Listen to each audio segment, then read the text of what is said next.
Hi, everybody. It's me, Suzy Welch, here with the podcast. Again, if you're joining us for the first time, I'm so glad you're here. If you've listened to other podcasts, geez, you're fantastic. I love you so much. This is a podcast. It's called Becoming You because Becoming You is a class I teach at NYU Stern that helps you answer the question, what should I do with my life? And that's a super big, super important, like, is there a bigger, more important question? I mean, we deal with all sorts of questions all day long, right? What should I feed my dog? What should I wear? Who should I hang out with? Everything. But like what you should do with your life, what you were meant to do with your life, that's really, really big. And actually, team, that's sort of kind of where I want to start today because it's graduation season. And even if you're not graduating, you can't not notice it's graduation season.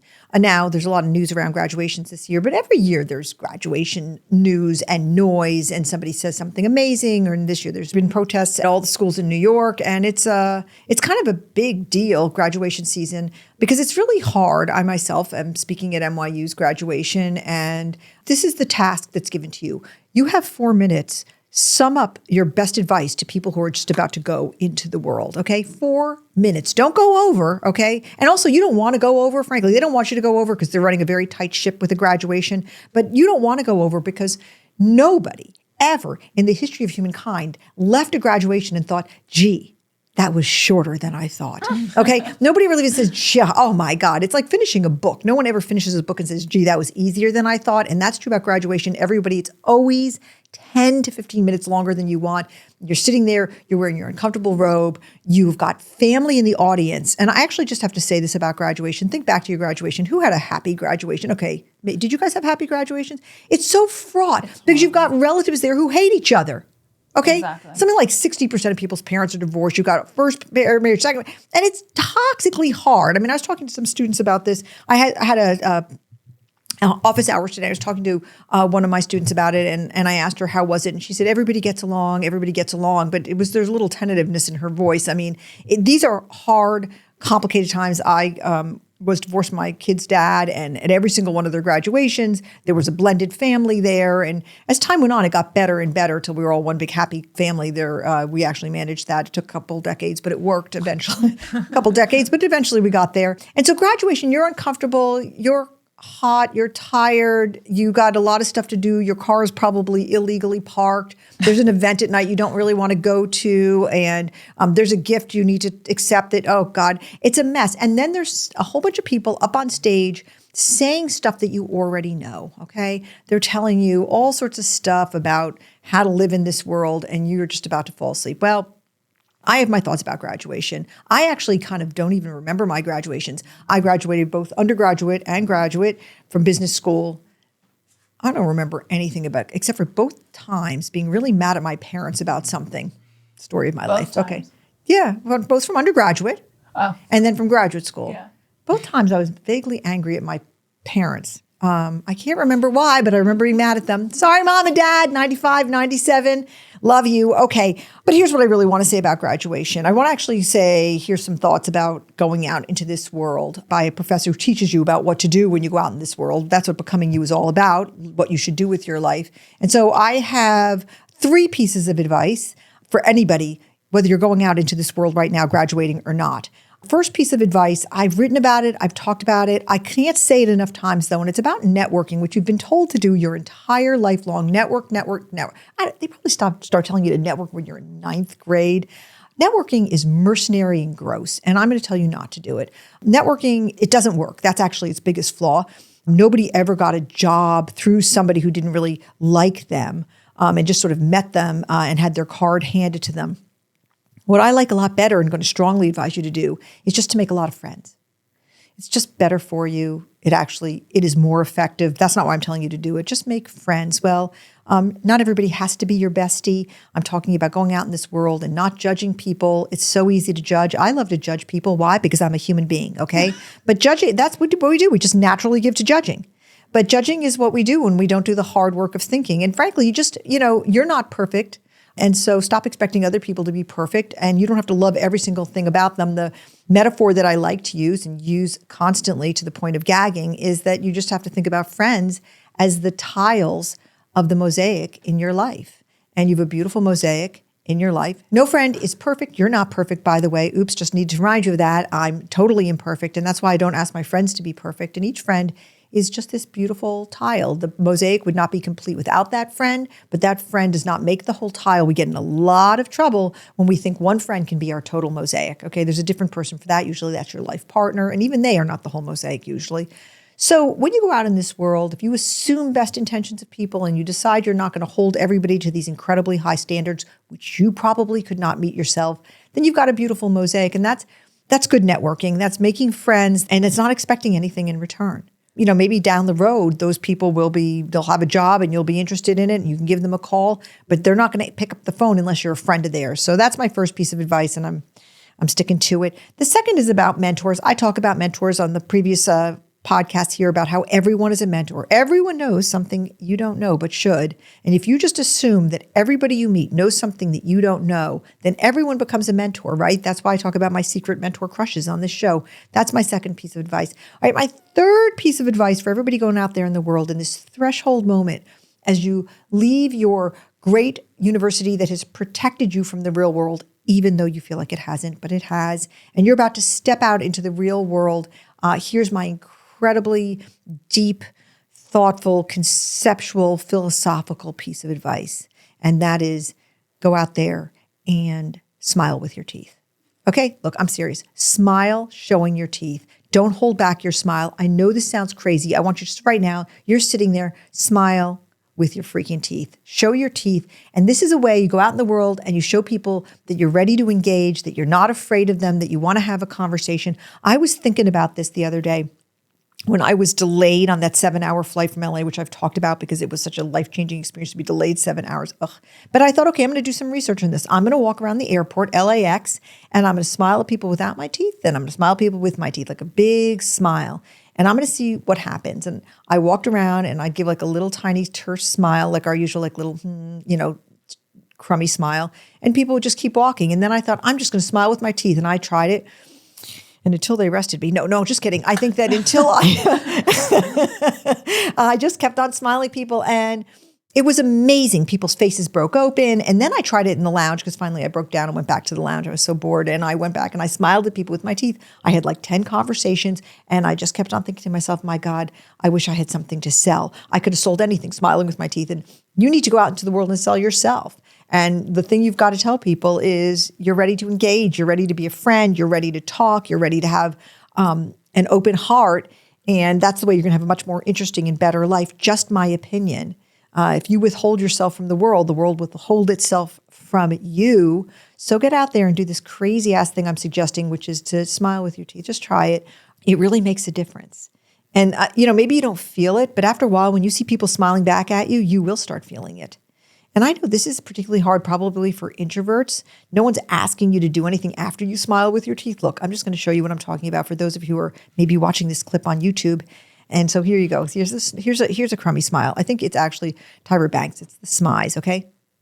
Ugh. Okay. Soft smile. It's a soft smile, but it's just with your eyes. A little tiny soft smile, it's fine. And then what if somebody looked at you and smiled like this?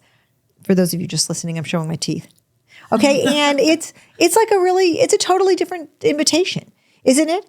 And the world is not welcoming most people who are graduating with open arms. You are the new ones. You are like, you got to prove yourself. Well, why don't you prove that you're ready to engage?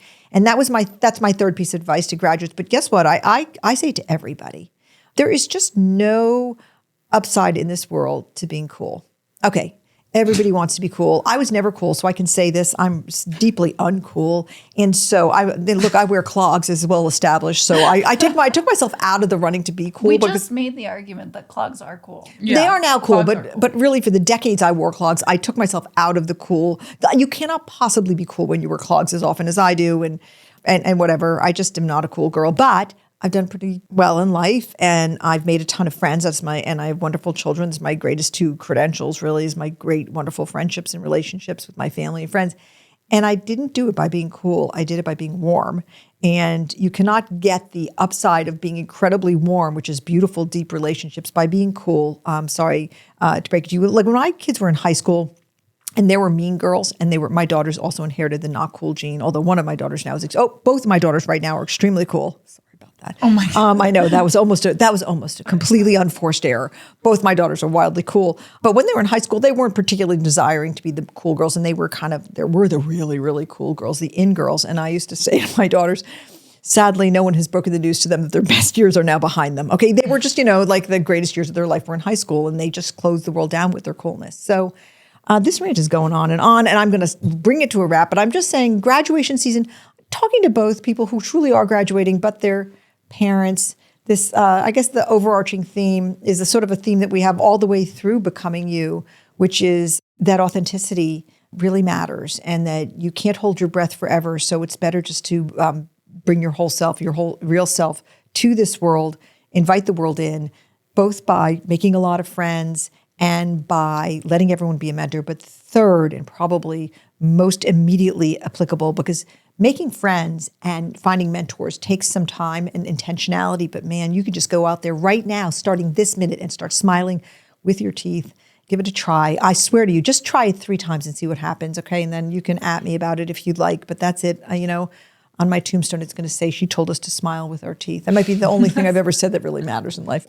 Okay, we're going to take a little tiny break just so I can catch my breath. Maybe someday we'll have enough listeners that we have an ad to stick in here. But until then, we'll be right back with our next segment. Okay, so we're back. We still have all 3 dogs here. This is very exciting. And we have questions. So many people send me questions. I love it. I wake up in the morning, and one of the first things I do is I look at the questions that come to me either on Instagram, LinkedIn. I get a ton of questions, even on Facebook and other places. So my team is here with some questions from my community. And go ahead, Hallie, why don't you ask the first question, which I will endeavor to answer. Perfect. Look, I just want you to know, if you're not watching this again, as Hallie reads this question, I'm smiling at her with my teeth. Go ahead, Hallie. I can feel it. Okay. Hi, Suzy. I'm in mid-level management, but drowning in childcare. It is very unstable, even hiring for in-home nannies. I have 2 under 2. Do you have any advice for corporate working moms leaving the workforce to raise their babies and then re-entering again down the road? I feel for you. So she's got 2 kids under 2. She's left the corporate workforce, and she's drowning in childcare. Yes, I'm reminded of this every single time I take care of the single most perfect human being ever created by God in the history of humankind, my granddaughter, Lyriel. And it's really, really, really hard. It sounds like the babies are under 2. And so she's asking an interesting question to ask me, which is, what do you do about leaving the workforce and then re-entering it? And the reason why I say it's interesting to ask me is because I didn't do it. I stayed working the whole time. And I stayed working the whole time because I love work very, very much. And it's a huge value of mine is work. I loved my children. But as I said to my children when they were really young, as soon as the children were old enough to understand, I'm going to get to an answer to this poor woman, by the way, okay? But first about me. It is all about me. But I said to my kids when they were just old enough to understand, look, one day you're going to grow up and leave, and I am still going to be here. And I lived in fear. Don't ask me why, but I lived in fear of the kids going and leaving at around 18 years old and me being in my late 40s and saying, okay, what about me now? And I thought getting back on that on-ramp is really, really hard. And I don't know how I can do it. And I'm going to give up my whole life for kids who are going to go like I did and just say, bye, Mom, and go do their own thing. And your kids don't turn around and say, thank you for giving up your whole life for me. They don't. And in fact, I think it's a gift to give your children your own happiness. And your kids really, really want you to be happy. And kids are heartbroken when their parents are unhappy, and they know when you are. So listen, my advice is this.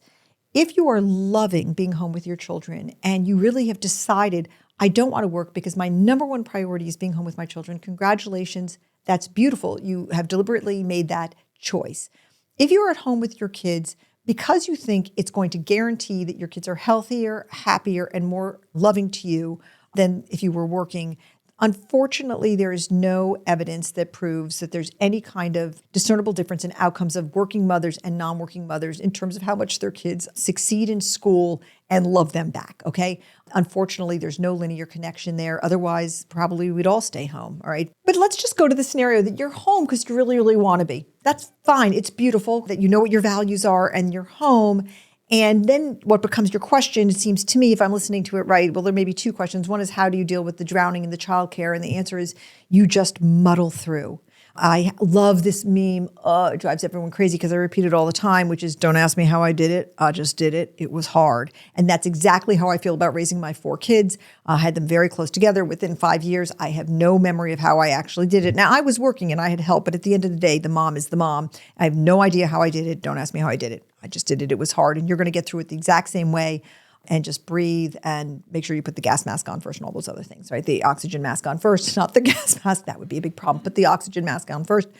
But your question is how to get back on. Well, the really, really, really good news is now the world is different. And it's not like you're at the office or you're not. And when you're not there, you're completely out of the conversation. I would say if you want an entrance ramp back on when those kids get older, don't ever get off in some way.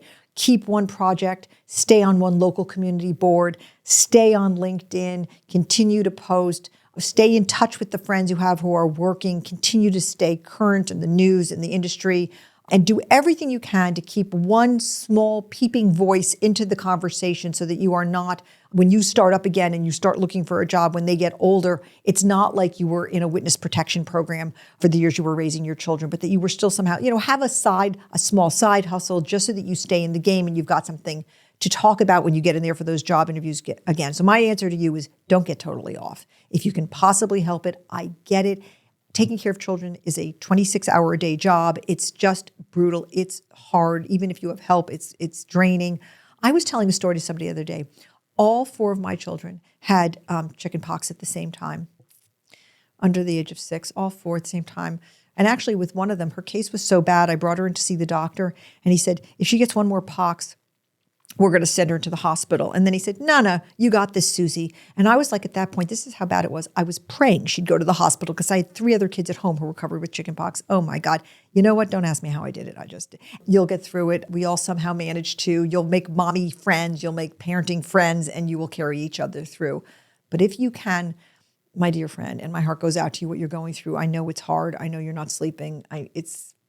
Even when I care for the most perfect human being ever created by God in the history of all time, Lyriel, my granddaughters I've mentioned, even then the hours are very long. I get it. I remember it. Just stay in the game if you can, even a little bit. LinkedIn makes that easy for you. Try to stay in the conversation. And that's my advice to you. Good luck. Okay, I think we have a second question. What is it? What is it, my dear Sophia? Yes. So the second question is, hi, Suzy. I was wondering if your work could possibly be beneficial to a high school student trying to figure out what to do with themselves when they graduate. Thank you, high school student, for writing me. I am blown away when I hear from high school students. High school student, 15, 16 years old, thinking, okay, what should I do with my life? I love that you're thinking about it at that age. It's great. And the world is big and vast, and maybe you're looking at all the different opportunities and you're saying, how do I figure it out for myself? So I think the answer is absolutely yes.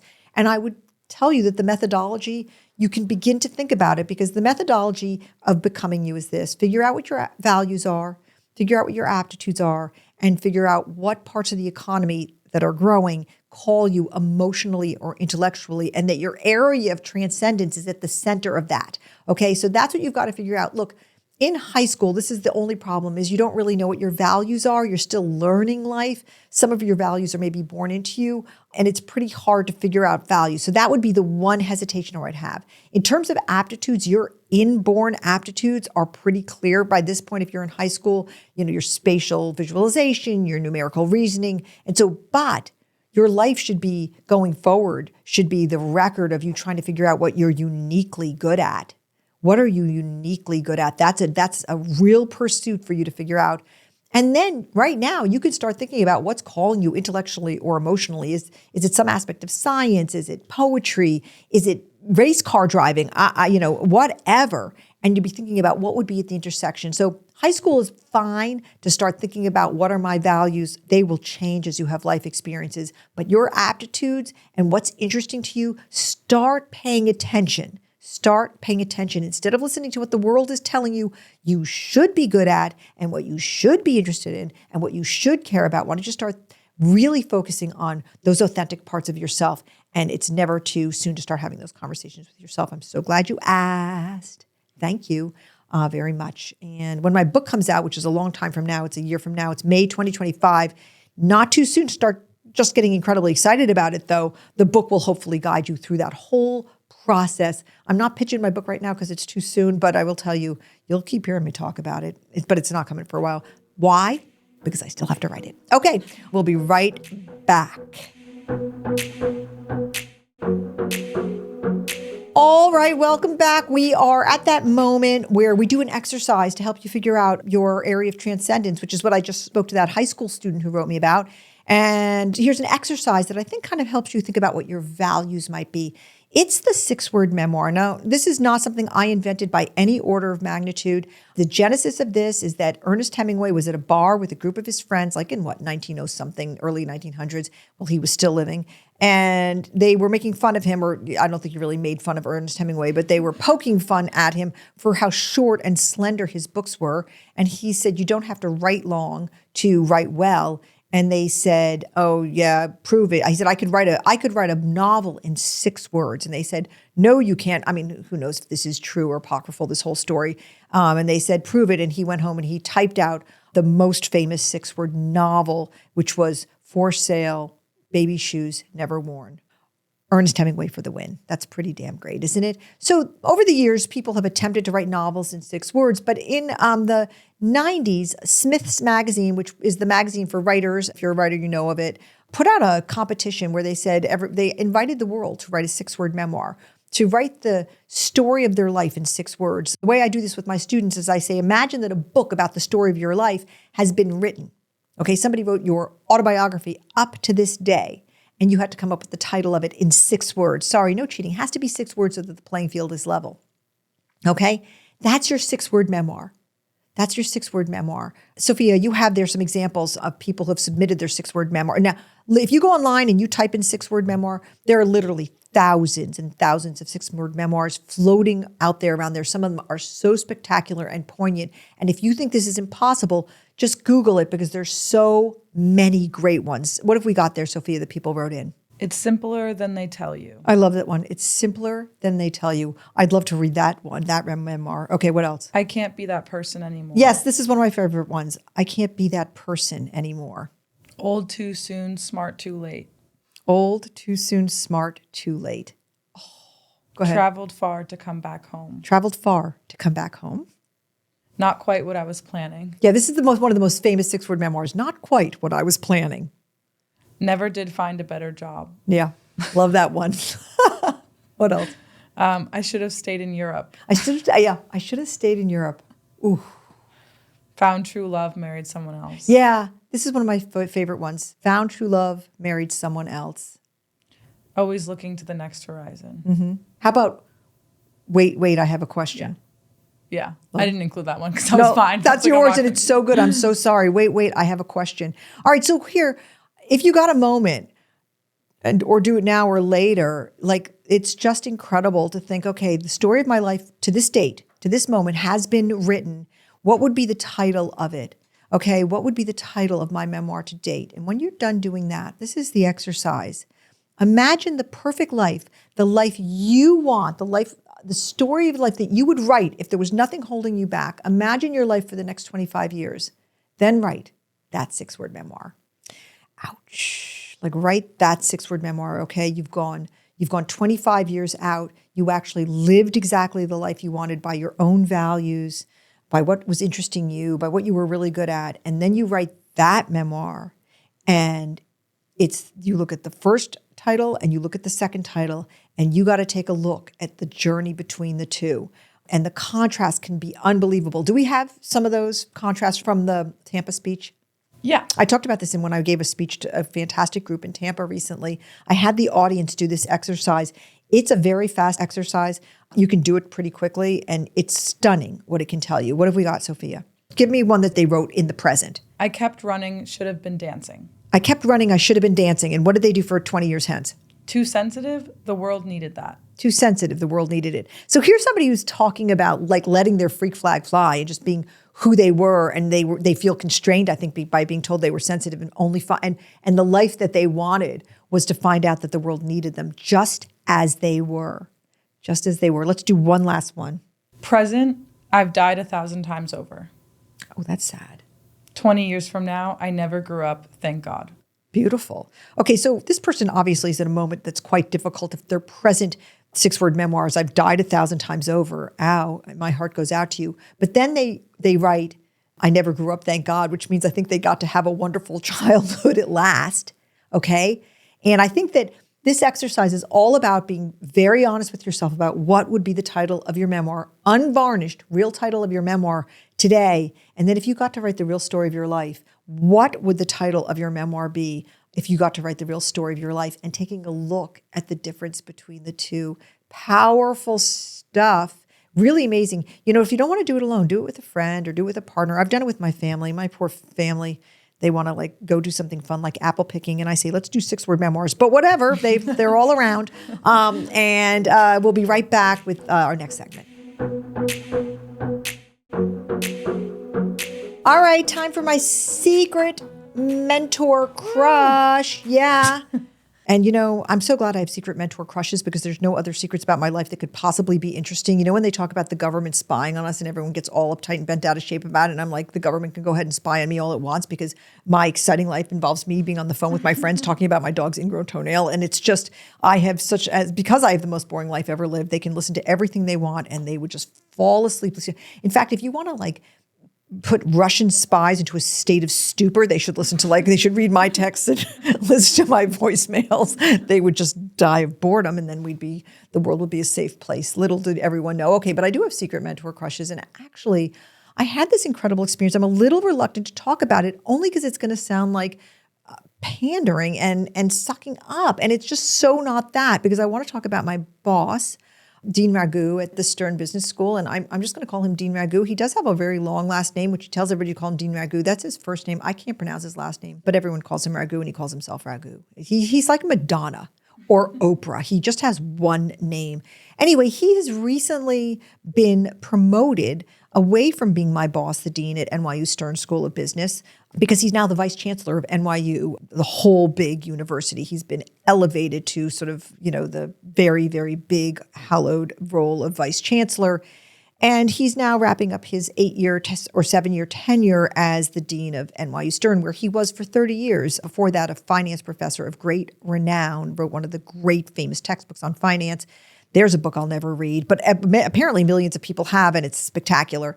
While he was dean, Ragu did these unbelievable things, like he lifted Stern from, I believe, number 20 in the U.S. News and World Report rankings to number 7 this year. By the way, did I mention team here that NYU Stern School of Business is number 7 best business school in the country? That's right. And it's really a moment of enormous pride for those of us who had nothing to do with it. But I feel incredibly proud to be associated with all the people who did.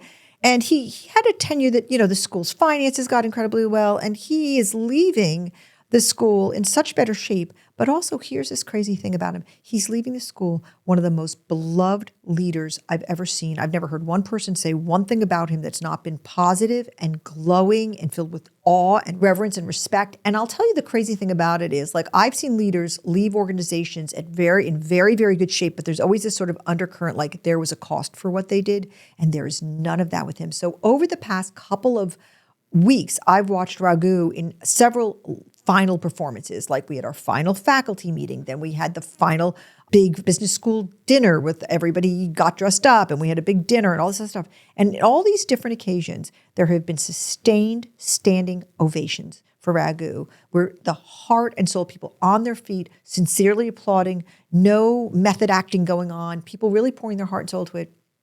And I watched his reaction, and his reaction is one, I'm not kidding you, of profound humility.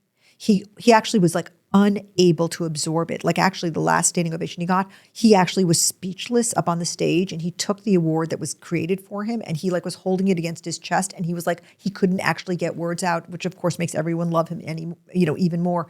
But he's here's what I take away from that. I mean, he is a mentor to me in humility, which is just a beautiful, beautiful trait, sincere humility in the face of greatness. I mean, he was a great dean. He was a profoundly successful leader.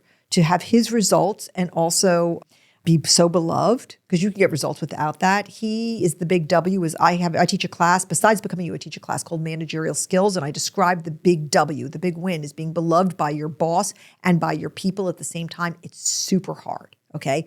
very, very hard. If you're a middle manager, your team can really love you, but it often comes at the expense of the bigs loving you. And you can have the bigs love you, but it often comes at the expense of your team loving you. And Raghu somehow managed to be right in the middle. He answers to the board. He answers to the president of the university. Everyone loves him. And his humility is like a life force. And it is profound. And I'm watching him closely. I want to learn from him. I want to be like him. And therefore, he's my secret mentor crush. I just adore him as a human being. He gave me my first shot. I showed up in his office in 2022 and said, I hope I could teach at this school. And he said, let's give it a go. Create your class and let's try it. He's been nothing but Mr. Yes to me. He was there when I decided, hey, I have a crazy, wacky idea. Let's have an initiative about purpose. And he was like, yes. And so I have nothing but admiration and love for him. But what I'm really crushing on is humility. And I would ask you to look around at people you really admire and think about that with them. And are you showing enough humility? I never show enough humility. You can't, because it's such a beautiful trait. I want to be better at it. And I thank you, Raghu. Even though you're my boss, you're not really my boss anymore. Somebody new is going to be my boss soon. I'm going to miss you, but I learned a lot from you, and I'm going to keep learning from you. All right. Before I dissolve into little schoolgirl tears here, we'll take a break, and then we'll get right back, and we'll have my team, my marvelous team, will try to stump me with questions. Oh, wait, and then there's one last thing, a quote. And then you'll be done with me, and just talk to you soon. All right, we'll be back. All right. We've entered the part of our program that everybody is waiting for, I'm sure, which is when my team, my marvelous team, tries to stump me with questions they think I can't answer, I think. Otherwise, why would have they asked me about vegan protein a few weeks ago? All right, let's do it. What is it with you? Why are we This giggling? is my favorite part. I just think the questions are so funny. Okay, all right, they're delighted with themselves, okay? That's the delay here. All right, go ahead. Read me a question. If you could pick a day to relive over and over again, Groundhog Day style, what day would it be and why? Wow. These are damn good. I've had so many great days. I've had terrible days. Haven't we all? Really terrible days. But I've had so many great days. Right now, like actually my mind is immediately going to this time that Jack and I had this wacky idea when we got together. We were blending my family with him. You know, he was coming into my life as my new husband. I had these 4 little children, and we decided we didn't want to wait around and let the bonding happen quite naturally in the fullness of time. We wanted to hurry that along. That's just the way we roll. And so we decided to take the kids on a trip around the world. That was also how we roll. It wasn't exactly my idea. It was just Jack's idea. Jack had all sorts of huge ideas. And so we took the kids on a trip around the world. And really early on, we got off the plane at some kind of stop. And we were between islands. We were on our way to Japan, actually. And we stopped at an island. And there was somebody with a boombox on the tarmac. Don't ask why. And we got off. And we all started dancing together. It was a big, beautiful unplanned bonding moment. Many other fantastic things have happened to me in my life. My books have been on bestseller lists. I've had the incredible blessing of many wonderful achievements. But that was a moment that was all about love. So I'd go right back there. That was a fantastic day. All right, what's next, you two? Okay. If you could invent a funny holiday, what would it be called and what would it be celebrating? Disclaimer, it can't be National PR Day. Yeah, And can't have to do with dogs or coffee. All right. Oh, well, you're taking away all my things. You're taking away. Have a national. Or how bad watches are. National appreciate people who do ceramics day. I mean, this is a dumb question. Move on. Okay. What is your craziest travel story? Oh. Well, there was the time I was walking around LAX smiling at everyone with my teeth, right? Okay. I was smiling with everyone because I was doing my research, my non-smile and my big smile. That was kind of crazy. And honestly, I wigged a lot of people out. I was wigging myself out because I was getting so many positive responses to it. But I have had so many I've had scary, crazy stories. I mean, I had a time that very sadly for the bird, but a bird hit the windshield of a plane that I was on that was going from Lisbon to the United States. And we dropped down into the Azores in around 2 minutes flat. And it was one of those moments that they say, the oxygen masks will be popping out and you think it's never going to happen to you. And that happened to us. And it was damn scary. I held hands with my husband and I said to him, if this is the end, I'm happy it's the end with you. Can you believe it? That's how it felt like. It felt like we were going to all die. Then we landed in the Azores, and there's never been any people in the world who've ever been happier to be in the Azores. And the Azores are actually beautiful, not usually on most people's travel agendas, but if you can go there not by accident, highly recommend. It's actually the quietest place I've ever been. Anyway, I lasted there around 6 hours, and then I was ready to get back to the action. But that was a crazy travel story. I think that place is only for people that know how to relax. Yeah, well, that ain't happening. Okay, last question. Yeah. If you could tell your 20-year-old self one thing, what would it be? So I know what I would tell my 20-year-old self. So actually, I would crib a line from this little book, Bible, which is "Be not afraid." Okay, so that line actually appears more in both Old and New Testament than any other line. People will be surprised to know that, but don't be afraid. It comes over and over and over again. Aren't we just too afraid all the time?